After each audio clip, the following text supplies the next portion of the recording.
The Windrush scandal that meant hundreds of people who came to Britain from the Caribbean were deported or denied basic rights has been blamed on decades of discriminatory immigration laws. A report into the scandal, apparently suppressed by the last government, said that in the 50s, 60s and 70s, every single piece of immigration law was designed to reduce the number of people with black or brown skin who were allowed to live and work here. Even as those first passengers from Jamaica stepped down the gangway of the Empire Windrush, some British politicians were lobbying to control black immigration. And over 3 decades, a series of laws were passed, affecting people like Beverly Booth, who came to the UK aged 17 in the 1970s and was threatened with deportation 4 decades later. I was just starting to be self-employed. I lost that. I lost the little benefit I was having. I lost everything. Even today, I'm still in debt.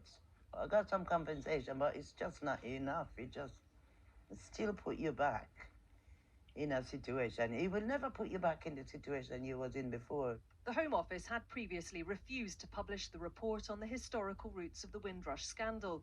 It found for 3 decades from 1950, immigration laws were designed in part to reduce the number of people with black or brown skin in the UK, and that the Windrush scandal was caused by a failure to recognise changes in legislation affected black people differently. As a result, Britain's black communities had a fundamentally different experience of the Home Office, the law, and of life in the UK. It actually does make the connection between racism and immigration laws, particularly those of the 60s and the 1970s. And it actually finds that what happened to cause the Windrush scandal was actually deliberate.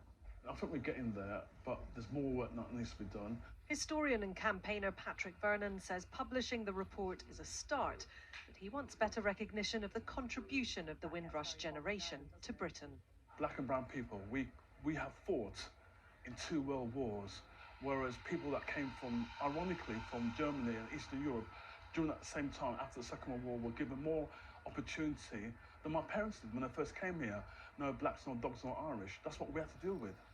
No recognition, despite the fact we have contributed 10 times over in blood, sweat and tears.